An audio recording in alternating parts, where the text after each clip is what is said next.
कक्षा 12 के विद्यार्थियों स्वागत करता हूं आप सभी का हमारे चैनल प्रमोद साइंस क्लासेस में। मेरे प्यार बच्चों, कल आप सभी का 18 फरवरी को सामान्य हिंदी का पेपर है। तो मेरे प्यार बच्चों, आप इस वीडियो को थोड़ा भी स्किप ना कीजिएगा। मेरे प्यार बच्चों, आज की इस वीडियो हम सब सामान्य हिंदी का एक ऐसे वायरल पेपर का डिस्कशन करने वाले हैं जो प्यार बच्चों आप सभी को कल प्यार बच्चों आप सभी के बोर्ड एग्जाम में सेम यही पेपर आने वाला है। तो प्यारे बच्चों, वीडियो को शुरू से अंत तक जरूर देखिएगा। इस पूरे पेपर का सोल्यूशन हम इस वीडियो में करवाने वाले हैं। प्यारे बच्चों, यहाँ पर देख सकते हैं जो पेपर का कोड है वो 303 MB है। प्यारे बच्चों, आप सभी का पूरा 100 नंबर का होगा और आप सभी को समय आपके बोर्ड एग्जाम में 3 घंटे 15 मिनट मिलेगा। प्यारे बच्चों, यदि आप इस चैनल पर नए चैनल को सब्सक्राइब जरूर कर लीजिएगा। इसी तरीके से हम सभी विषयों का मॉडल पेपर इस चैनल पर सोल्यूशन करवाने वाले हैं। यहाँ पर देखिए क्या कराए निर्देश में कराए कि प्रारंभ के 15 मिनट परीक्षार्थियों को प्रश्न पत्र पढ़ने के लिए निर्धारित है। प्यारे बच्चों, यहाँ पर दूसरा निर्देश दिया गया है कि इस प्रश्न पत्र में 2 खंड हैं और दोनों खंडों के सभी प्रश्नों का उत्तर देना आवश्यक है। प्यारे बच्चों, सबसे पहले देखिए यहाँ पर आप सभी का खंड क है और खंड क में मेरे प्यारे बच्चों आप सभी के 10 MCQ से स्टार्टिंग होगा। ठीक है मेरे प्यारे बच्चों, ये बहुत ही इंपॉर्टेंट MCQ मैं लेकर आया हूँ। ये प्यारे बच्चों MCQ पूरा तैयार करके जाइएगा। यही क्वेश्चन आप सभी को कल प्यारे बच्चों आप सभी के बोर्ड एग्जाम में 18 फरवरी को देखने का जरूर मिलेगा। प्यारे बच्चों, यहाँ पर देखिए लिखा है कराए पहला क्वेश्चन की साहित्यावलोचन की गद्य विधा क्या है। तो मेरे प्यारे बच्चों, जो साहित्यावलोचन है यह एक गद्य विधा की रचना है। प्यारे बच्चों, ऑप्शन नंबर C यहाँ पर क्या होगा, राइट आंसर है। इसी प्रकार से प्यारे बच्चों यहाँ पर अगला क्वेश्चन है कराए कि भाग्य और पुरुषार्थ के लेखक कौन है। तो मेरे प्यारे बच्चों आप सभी के सिलेबस में ही है प्यारे बच्चों भाग्य और पुरुषार्थ, जिसके लेखक प्यारे बच्चों जयंत कुमार है। तो प्यारे बच्चों यहाँ पर ऑप्शन नंबर पहला क्या होगा, राइट आंसर होगा। इसी तरीके से यहाँ पर देखिए ग वाला क्वेश्चन कराए कि निंदा रस के निबंध कौन है, निबंध के लेखक कौन है। तो मेरे प्यारे बच्चों निंदा रस के निबंध के लेखक हरिशंकर परसाई जी है। मेरे प्यारे बच्चों, एक बात का ध्यान रखिएगा कि जितने भी MCQ आप सभी के बोर्ड एग्जाम में पूछा जाएगा, ठीक है, वो प्यारे बच्चों ज़्यादातर आपके जो किताब में लेखक और कवि हैं उन्हीं का प्यारे बच्चों जो रचना है वही पूछा जाता है। अधिकांश 1-2 रचनाएं ऐसी होती हैं जो कि अलग से पूछी जाती हैं, लेकिन प्यारे बच्चों अधिकांश रचनाएं आप सभी के किताब में जो लेखक और कवि हैं उन्हीं की रचनाओं को पूछा जाता है। तो ध्यान रखिएगा कि आप सभी को जितने भी लेखक और जितने भी कवि हैं उनका प्यारे बच्चों आप सभी को रचना याद करके जाना है। ठीक है, यहाँ पर देखिए अगला क्वेश्चन घ वाला करा है कि सरस्वती पत्रिका का प्रकाशन किस युग में हुआ। तो मेरे प्यारे बच्चों ध्यान रखिएगा, सरस्वती पत्रिका का संपादन द्विवेदी युग में हुआ था। ठीक है प्यारे बच्चों, कभी कभी पूछा जाता है कि सरस्वती पत्रिका का प्रथम संपादक कौन थे। तो प्यारे बच्चों ध्यान रखिएगा, तो सरस्वती पत्रिका के जो प्रथम संपादक हैं प्यारे बच्चों वो है श्याम सुंदर दास। ठीक है, और यदि पूछ दिया जाता है कि सरस्वती पत्रिका के संपादक कौन है तो ध्यान रखिएगा प्यारे बच्चों महावीर प्रसाद द्विवेदी है। ठीक है, ये सारे क्वेश्चन आप सभी के बोर्ड एग्जाम के लिए प्यारे बच्चों बहुत इंपॉर्टेंट है। इसी तरीके से देखिए यहाँ पर रंगा वाला क्वेश्चन करा है यहाँ पर कि भाषा और आधुनिकता निबंध के लेखक कौन है। तो मेरे प्यारे बच्चों भाषा आधुनिकता जो है वो प्रोफेसर जितेंद्र सुंदर रेड्डी की रचना है। तो ऑप्शन नंबर चौथा यहाँ पर क्या होगा, राइट आंसर होगा। इसी तरीके से यहाँ पर अगला क्वेश्चन करा है कि तार सप्तक का प्रकाशन वर्ष क्या है। तो मेरे प्यारे बच्चों तार सप्तक का प्रकाशन वर्ष जो है प्यारे बच्चों 1943 ईस्वी में हुआ था। यदि पूछ दिया जाए प्यारे बच्चों के तार सप्तक के प्रकाशक कौन है तो सच्चिदानंद हीरानंद वात्स्यायन अज्ञे जी हैं। ध्यान रखिएगा यहाँ पर। और पूछा जाता है कि दूसरे तार सप्तक के प्रकाशन के वर्ष क्या है। तो प्यारे बच्चों ध्यान रखिएगा, जो दूसरा तार सप्तक है वो 1951 ईस्वी में प्रकाशित हुआ था। और पूछा जाता है कि तीसरा तार सप्तक कब प्रकाशित हुआ था। तो प्यारे बच्चों 1959 ईस्वी में हुआ था। कब हुआ था, 1959 ईस्वी में। ठीक है, यहाँ पर देखिए अगला क्वेश्चन है कि प्रिय प्रवास महाकाव्य के रचयिता कौन है। तो प्यारे बच्चों प्रिय प्रवास जो है आपके उसके लेखक है अयोध्या सिंह उपाध्याय हरिओ जी हैं। देखिए आपके किताब में जो प्यारे बच्चों वहाँ पर कई कारण तो आप दिया गया है। सॉरी, पवन दूत का जो है वो प्यारे बच्चों इसी महाकाव्य यानी प्रिय प्रवास के एक शीर्षक है। ठीक है, यहाँ पर अगला क्वेश्चन यहाँ पर दिया गया है ग वाला कराए कि झरना के रचयिता कौन है। तो मेरे प्यारे बच्चों जो झरना हो गया यह एक काव्य कृति है और बात करें किसकी है प्यारे बच्चों, ये जयशंकर प्रसाद की है। ऑप्शन नंबर यहाँ पर तीसरा क्या हो जाएगा, इसका राइट आंसर होगा। इसी तरीके से यहाँ पर घ वाला क्वेश्चन करा है कि ज्ञान श्रेयी भक्ति शाखा के प्रतिनिधि कवि कौन हैं। तो मेरे प्यारे बच्चों यहाँ पर जो कबीरदास जी हैं यह ज्ञान श्रयी भक्ति शाखा के प्रतिनिधि कवि है। तो ऑप्शन नंबर चौथा क्या है, राइट आंसर होगा। अंगा वाला क्वेश्चन क्या रखा है प्यारे बच्चों कि हिंदी साहित्य के आदि काल के लिए चारण काल नाम किसने दिया। तो प्यारे बच्चों राम कुमार वर्मा ने हिंदी साहित्य के आदि काल के लिए चारण काल नाम दिया था। तो प्यारे बच्चों ये क्वेश्चन बहुत बहुत इंपॉर्टेंट है, इस क्वेश्चन को आप सब मिस नहीं कीजिएगा। और पूछा जाता है राम कुमार वर्मा के एक नाम से कि हिंदी के एकांकी सम्राट किसे कहा जाता है। तो ध्यान रखिएगा कि हिंदी के एकांकी सम्राट प्यारे बच्चों राम कुमार वर्मा को कहा जाता है, ठीक है। इसी तरीके से देखिए यहाँ पर क्या कर रहा है पिछला वाला क्वेश्चन।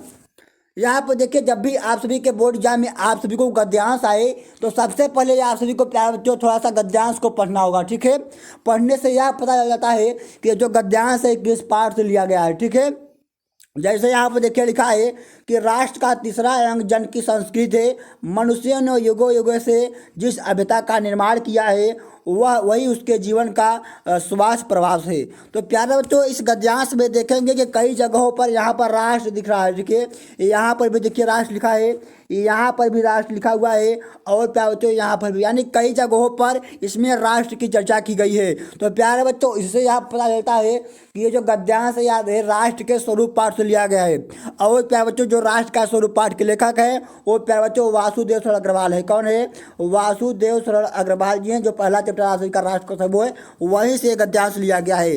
देखिए इस पे का क्वेश्चन क्या करा है कि उपरीत गद्यांश के लेखक और शीर्षक का नाम लिखिए। तो प्यारे बच्चों लेखक का नाम लिखेंगे वासुदेव सरल अग्रवाल और शीर्षक यानी पाठ का नाम लिखेंगे प्यारे बच्चों यहाँ पर राष्ट्र का स्वरूप लिखेंगे, ठीक है।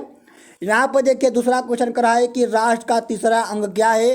तो इस गद्यांश में देखिए सबसे पहली ही लाइन में इसका आंसर दिया गया है। यहाँ पर करा है कि राष्ट्र का तीसरा अंग जन की संस्कृति है।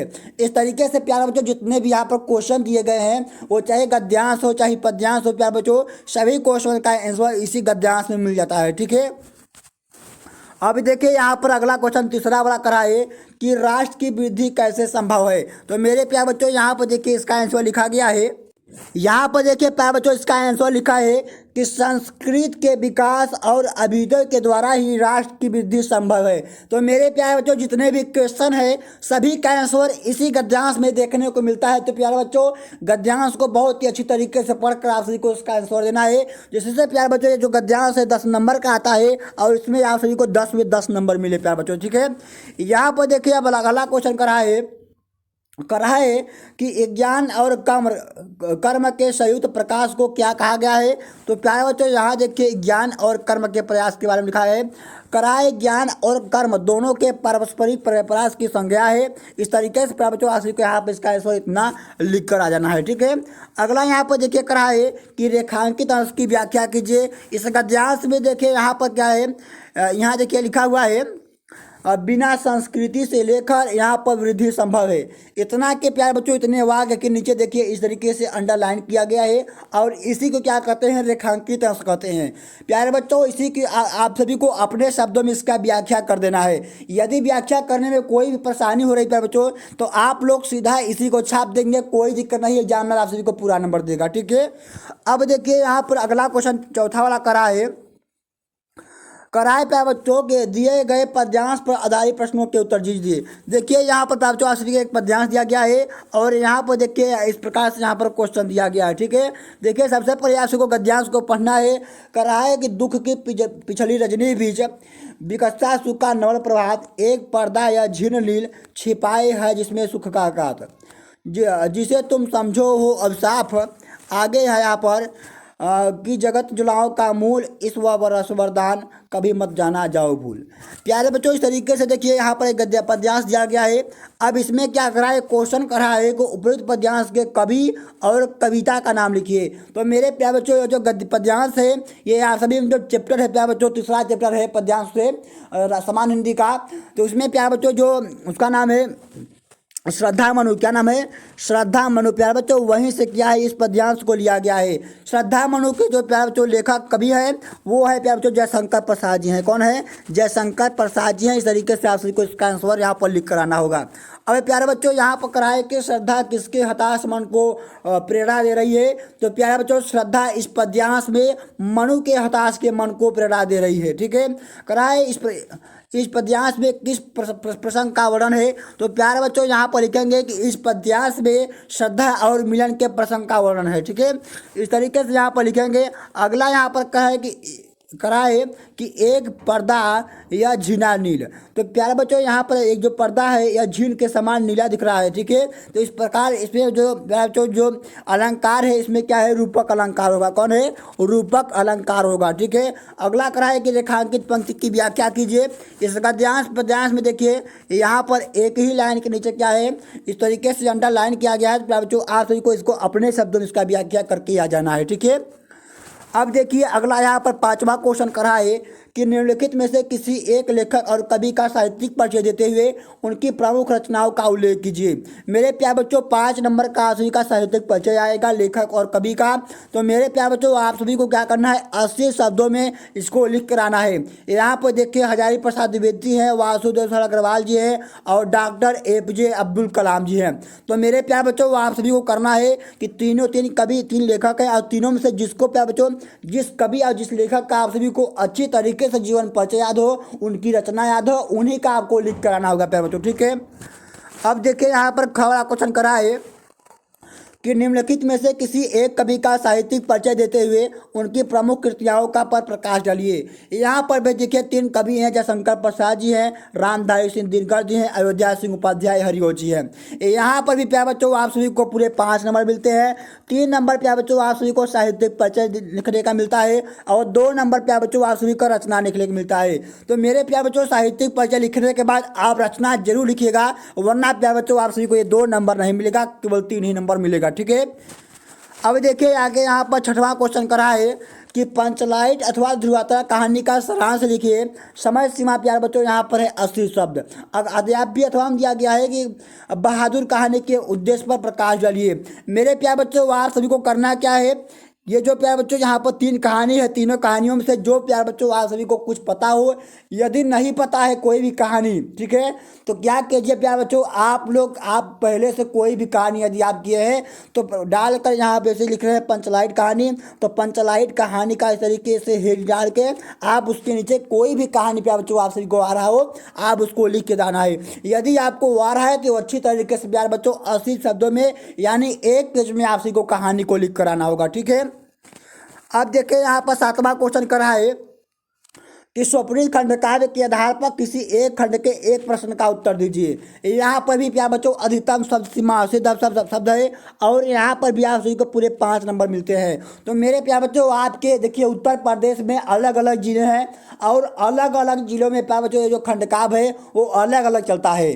ठीक है, जैसे मिर्ज़ापुर में प्यारे बच्चों हो गया क्या होगा, मिर्ज़ापुर में जो हो गया, जैसे यहाँ पर क्या है मिर्ज़ापुर में जो चलता है आलोक वृत्त। देखिए मिर्ज़ापुर में आलोक वृत्त चलता है। तो प्यारे बच्चों जितने मिर्ज़ापुर के स्टूडेंट हैं वो प्यारे बच्चों इसको क्या करके तैयार करके जाएंगे। ठीक है, तो जिस भी आप ज़िले में हैं आप अपने ज़िले का प्यारे बच्चों खंडकाव्य को तैयार करके जाइएगा और उसी का आंसर आप सभी को अपने बोर्ड एग्जाम में लिख कर आना होगा। ठीक है, अब यहाँ पर आप सभी का खंड ख स्टार्ट होता है।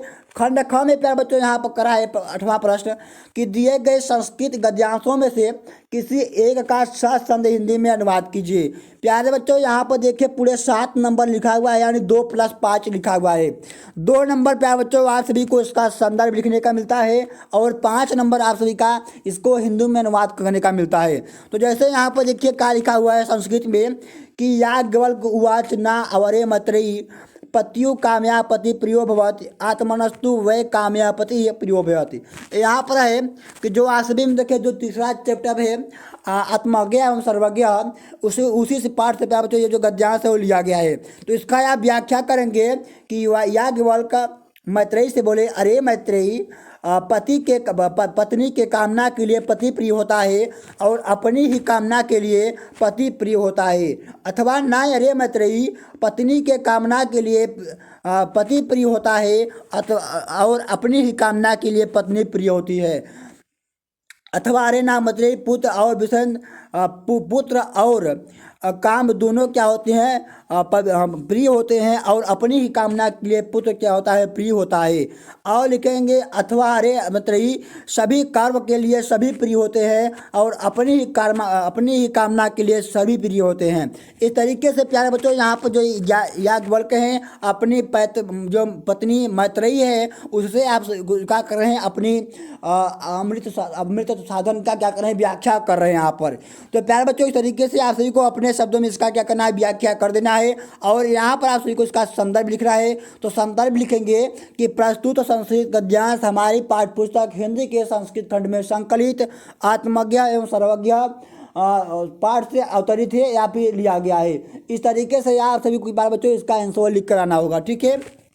अभी देखिए यहाँ पर क्या करा है, ख वाला क्वेश्चन, दिए गए पद्यांशों में से किसी एक का सहज हिंदी में अनुवाद कीजिए। जैसे है यहाँ पर कि सहसा विदित न विवेकम परदाम पदम वृत्ते ही विस्मयकारी गुरुदा स्वमेव संपदा।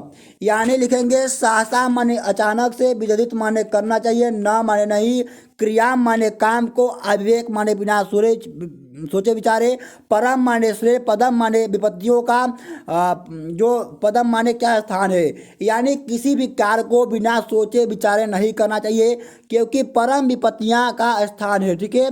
क्योंकि जो गुण लोभी शक्तियाँ होती हैं वो स्वयं सही का चुनाव कर लेती हैं। इस तरीके से प्यारे बच्चों आप सभी को इसका हिंदी में अनुवाद करना है, ठीक है। अब कहा गया है कि इसका संदर्भ लिखिए, तो मेरे प्यारे बच्चों से उसी प्रकार जिस प्रकार मैं गद्यांश का बताया हूँ उसी प्रकार इसका भी आप सभी को लिखना है। और पाठ का नाम बता दूँ प्यारे बच्चों, इसका पाठ का नाम है सुभाषित रत्नानि। सुभाषित रत्नानि से प्यारे बच्चों ये जो श्लोक है वही से लिया गया है, ठीक है। अब देखिए अगला क्वेश्चन यहाँ पर 9वां वाला करा है कि निम्नलिखित मुहावरों में से किसी एक का अर्थ लिखकर वाक्य में प्रयोग कीजिए। तो यहाँ पर ऐसे है कि अंधे की लाठी होना। तो प्यारे बच्चों यहाँ पर देखिए अंधे की लाठी का मतलब होता है कि एकमात्र सहारा होना। तो सबसे पहले यहाँ पर लिखा गया है कि अर्थ लिखिए और वाक्य में प्रयोग कीजिए, ठीक है। तो आप सबसे पहले इसका अर्थ लिखेंगे। अर्थ देखिए अंधे की लाठी का मतलब होता है कि एकमात्र सहारा होना, ठीक है। अब देखिए वाक्य में प्रयोग करेंगे, कहेंगे कि उसकी माँ का बहुत तबीयत खराब है, वह एक अंधे की लाठी है, यानी एकमात्र सहारा है। इस तरीके से प्यारे बच्चों आप सभी को इसका वाक्य में प्रयोग करके आना है, ठीक है, जिससे आप सभी को 2 नंबर मिलेंगे। 10वां क्वेश्चन प्यारे बच्चों आपका होगा अपठित गद्यांश पर। बोला जाएगा कि अपठित गद्यांश पर आधारित निम्नलिखित प्रश्नों के उत्तर दीजिए।